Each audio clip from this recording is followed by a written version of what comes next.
നമസ്കാരം. സൈക്കോളജിയിലെ പ്രശ്നപരിഹാരത്തെക്കുറിച്ച്, അതിന്റെ സ്വഭാവത്തെക്കുറിച്ച് നമുക്കിന്ന് കുറച്ചുകൂടി ആഴത്തിൽ സംസാരിച്ചാലോ? നല്ല വിഷയമാണ്. നിങ്ങൾ എം.എ. സൈക്കോളജി 1ാം വർഷ വിദ്യാർത്ഥിയാണെങ്കിൽ ഇത് നിങ്ങളുടെ സിലബസിലെ ഒരു പ്രധാന ഭാഗമാണ്. IGNOU MPC 001ലെ ബ്ലോക്ക് 4 യൂണിറ്റ് 1 പ്രശ്നപരിഹാരത്തിന്റെ സ്വഭാവം. അതെ, നേച്ചർ ഓഫ് പ്രോബ്ലം സോൾവിംഗ്. നമ്മൾ എല്ലാ ദിവസവും ഓരോരോ പ്രശ്നങ്ങൾ പരിഹരിക്കാറുണ്ട്, ചെറുതും വലുതും. പക്ഷേ ഒരു സൈക്കോളജി വിദ്യാർത്ഥി എന്ന നിലയ്ക്ക് ഇതിന്റെ പിന്നിലെ ശാസ്ത്രീയ വശങ്ങൾ അറിയുന്നത് രസകരമായിരിക്കും അല്ലേ? തീർച്ചയായും. വളരെ ലളിതമായി പറഞ്ഞാൽ ഒരു ലക്ഷ്യം, അതിലേക്കെത്താൻ ചില തടസ്സങ്ങൾ, ആ തടസ്സങ്ങളെ മറികടക്കാൻ നമ്മൾ നടത്തുന്ന ആ ഒരു മെന്റൽ എഫേർട്ട്, അതാണ് പ്രശ്നപരിഹാരം. ശരി. ഈ യൂണിറ്റ് 1ൽ പറയുന്നത് വെച്ച് നോക്കിയാൽ ആദ്യകാല പഠനങ്ങൾ അവയൊക്കെ കൂടുതലും ലാബിലെ ടാസ്കുകളായിരുന്നല്ലോ, ഈ ടവർ ഓഫ് ഹനോയിയൊക്കെ പോലെ. അതെ അതെ. പക്ഷേ നമ്മുടെയൊക്കെ ജീവിതത്തിലെ പ്രശ്നങ്ങൾ അതൊക്കെ ഇതിലും എത്രയോ കോംപ്ലിക്കേറ്റഡ് അല്ലേ? ശരിയാണ്. അതൊരു പ്രധാന പോയിന്റാണ്. തുടക്കത്തിൽ ഗവേഷകർ വിചാരിച്ചത് ഈ ലളിതമായ ടാസ്കുകൾ പഠിച്ചാൽ പ്രശ്നപരിഹാരത്തിന്റെ ഒരു കോർ സ്വഭാവം മനസ്സിലാക്കാമെന്നായിരുന്നു. അതിന് പരിമിതികളുണ്ട് എന്നത് സത്യമാണ്.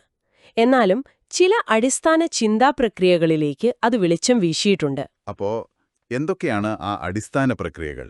വർഥൈമർ പറഞ്ഞ പ്രൊഡക്റ്റീവ് തിങ്കിംഗ് പോലെയുള്ള കാര്യങ്ങളാണോ? അതെ, വർഥൈമർ പറഞ്ഞ പ്രൊഡക്റ്റീവ് തിങ്കിംഗ്, അതായത് വെറുതെ പഴയ കാര്യങ്ങൾ ഓർത്തെടുക്കുകയല്ല, പ്രശ്നത്തിന്റെ ആ ഒരു സ്ട്രക്ചർ മനസ്സിലാക്കി ഒരു പുതിയ വഴി കണ്ടെത്തുക, അതിലാണ് കാര്യം. അതിൽ തന്നെ അനലിറ്റിക്കൽ, സിന്തറ്റിക് എന്ന് 2 തരം ചിന്തകളെക്കുറിച്ച് പറയുന്നുണ്ട്. അനലിറ്റിക്കൽ, സിന്തറ്റിക് എന്താണ് വ്യത്യാസം? അനലിറ്റിക്കൽ എന്ന് പറഞ്ഞാൽ ഇപ്പോ ഈ മുറിയിൽ എത്ര ജനലുണ്ട് എന്ന് നോക്കുന്നത്. നേരിട്ടുള്ള ഉത്തരം. അതെ, തന്നിട്ടുള്ള വിവരങ്ങളിൽ നിന്ന് നേരിട്ട് കിട്ടും. പക്ഷെ സിന്തറ്റിക് അങ്ങനെയല്ല. അതെങ്ങനെയാണ്? അവിടെ നമ്മൾ കയ്യിലുള്ള വിവരങ്ങൾ വെച്ച് പുതിയൊരു കണക്ഷൻ ഉണ്ടാക്കണം, അല്ലെങ്കിൽ ഒരു മെന്റൽ മോഡൽ ഉണ്ടാക്കണം. ന്യൂവലൊക്കെ പറയുന്ന പോലെ മെന്റൽ മോഡൽ. അതെ, ആ മോഡൽ വെച്ച് പ്രശ്നത്തെ നോക്കുമ്പോഴാണ് പലപ്പോഴും ഇങ്ങനെയും ചെയ്യാമല്ലോ എന്നൊരു തോന്നല് വരുന്നത്, പുതിയൊരു വഴി തെളിയുന്നത്. ചില പ്രശ്നങ്ങൾക്ക് ഉത്തരം പെട്ടെന്ന് കിട്ടുമല്ലോ, ഒരു മിന്നായം പോലെ ആഹാ എന്ന് തോന്നും. ഇൻസൈറ്റ്. അതെ, ഇൻസൈറ്റ്.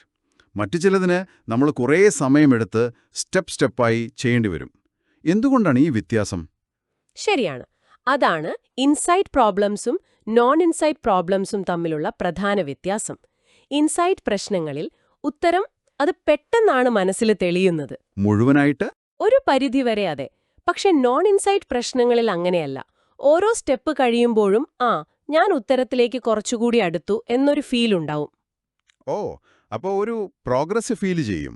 അതെ, ഇത് നമ്മുടെ മെറ്റാകോഗ്നിഷനുമായി ബന്ധമുണ്ട്. അതായത് നമ്മുടെ ചിന്താ പ്രക്രിയയെക്കുറിച്ച് നമുക്കുള്ള അറിവ്. ഇൻസൈറ്റ് പ്രശ്നങ്ങളിൽ ഉത്തരം കിട്ടുന്നതിന് തൊട്ടുമുമ്പ് വരെ നമ്മൾ എത്രത്തോളം അടുത്താണെന്ന് നമുക്ക് വലിയ പിടികിട്ടില്ല. പെട്ടെന്നായിരിക്കും ആ ഉത്തരം വരുന്നത്. അത് ശരിയാണ്. പക്ഷേ നമ്മളെപ്പോഴും പ്രശ്നം പരിഹരിക്കുന്നതിൽ വിജയിക്കാറില്ലല്ലോ. ചിലപ്പോ നമ്മുടെ ചിന്താരീതികൾ തന്നെ ഒരു തടസ്സമാവാറില്ലേ? തീർച്ചയായും.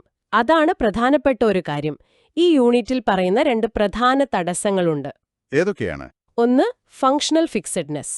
ഫങ്ഷണൽ ഫിക്സഡ്നെസ്. അതെ, പ്രവർത്തനപരമായ ഒരു ഉറച്ചുപോക്ക് എന്ന് പറയാം. ഒരു സാധനം കണ്ടാൽ അതിന്റെ സാധാരണ ഉപയോഗം മാത്രമേ മനസ്സിൽ വരൂ. ഉദാഹരണം, ഡങ്കറുടെ ആ മെഴുകുതിരി പ്രോബ്ലമാണോ? അതെ, അത് തന്നെ. മെഴുകുതിരി ഭിത്തിയിൽ വെക്കണം. ഒരു ബോക്സില് കുറച്ച് പിൻസ് ഉണ്ട്, ബോക്സുമുണ്ട്. പലരും ആ പിൻ ഉപയോഗിച്ച് മെഴുകുതിരി ഭിത്തിയിൽ കുത്താൻ നോക്കും.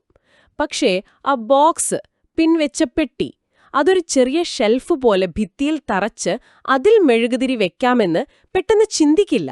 ശരിയാണ്.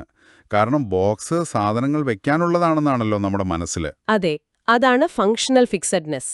രണ്ടാമത്തേത് മെന്റൽ സെറ്റാണ്. ഐൻസ്റ്റെല്ലുങ് എന്നും പറയും. മെന്റൽ സെറ്റ് അതെന്താണ്? അത് മുൻപൊരു പ്രശ്നം പരിഹരിക്കാൻ ഉപയോഗിച്ച രീതി അതേ രീതി തന്നെ പുതിയ പ്രശ്നത്തിലും ഉപയോഗിക്കാൻ നോക്കുന്ന ഒരു ടെൻഡൻസി. പുതിയ പ്രശ്നത്തിന് ചിലപ്പോൾ എളുപ്പവഴിയെ ഉണ്ടായാലും. ലച്ചൻസിന്റെ ആ ജലപാത്ര പരീക്ഷണം ഓർമ്മയില്ലേ? വെള്ളം അളന്നെടുക്കുന്നത്. അതെ, ഒരു പ്രത്യേക അളവ് വെള്ളം കിട്ടാൻ സങ്കീർണമായ ഒരു രീതി തുടർച്ചയായി ഉപയോഗിച്ചു പഠിപ്പിച്ച ശേഷം, അതെ, അളവ് വളരെ എളുപ്പത്തിൽ ഉണ്ടാക്കാൻ പറ്റുന്നൊരവസരം കൊടുത്തപ്പോൾ പലരും ആ പഴയ കോംപ്ലിക്കേറ്റഡ് വഴി തന്നെ ഉപയോഗിച്ചു. ശരിയാണ്. കാരണം ആ വഴി വർക്ക് ചെയ്തിട്ടുണ്ടല്ലോ മുൻപ്. അതെ, ആ പഴയ രീതിയിൽ മനസ്സ് സെറ്റായിപ്പോയി. ഇത് പുതിയതും ചിലപ്പോൾ കൂടുതൽ എളുപ്പമുള്ളതുമായ വഴികൾ കാണുന്നതിൽ നിന്ന് നമ്മളെ തടയും. നമ്മുടെയൊക്കെ പഠനരീതികളിൽ പോലും ഇത് കാണാം. ശരിയാണ്. അപ്പോൾ പ്രശ്നം പരിഹരിക്കുക എന്ന് പറഞ്ഞാൽ ഉത്തരം കണ്ടെത്തുക എന്നത് മാത്രമല്ല. അല്ല. നമ്മുടെ ചിന്തയിലെ ഈ തടസ്സങ്ങളെ തിരിച്ചറിയുന്നതും അതിൽപ്പെടും. കൃത്യമായി. പ്രശ്നത്തിന്റെ സ്വഭാവം എന്താണ്, അതിലെ ഘടകങ്ങൾ എന്തൊക്കെ, നമ്മുടെ ചിന്ത എങ്ങനെ പ്രവർത്തിക്കുന്നു, എവിടെയൊക്കെയാണ് തടസ്സങ്ങൾ വരാൻ സാധ്യത, ഇതൊക്കെ മനസ്സിലാക്കുന്നത് വളരെ പ്രധാനമാണ്. ആ തിരിച്ചറിവാണ് കൂടുതൽ നല്ല പരിഹാരങ്ങളിലേക്ക് നമ്മളെ എത്തിക്കുന്നത്. അപ്പോൾ നിങ്ങൾ അടുത്ത തവണ ഒരു പ്രശ്നം നേരിടുമ്പോൾ, അത് പഠനത്തിലായാലും ജീവിതത്തിലായാലും, ഒന്ന് നിർത്തി ആലോചിച്ചു നോക്കൂ, ഞാൻ ഈ പ്രശ്നത്തെ എങ്ങനെയാണ് സമീപിക്കുന്നത്? ഫങ്ഷണൽ ഫിക്സ്ഡഡ്നെസ്സോ മെന്റൽ സെറ്റോ എന്നെ സ്വാധീനിക്കുന്നുണ്ടോ? ഈ വസ്തുവിനെ അല്ലെങ്കിൽ ഈ സാഹചര്യത്തെ വേറൊരു രീതിയിൽ കാണാൻ പറ്റുമോ? ഇതൊരു നല്ല ചിന്തയാണ്. ഈ ചോദ്യങ്ങൾ മനസ്സിൽ വെച്ചുകൊണ്ട് ഇന്നത്തെ ഈ ഒരു വിശകലനം നമുക്കിവിടെ നിർത്താം. വീണ്ടും കാണാം.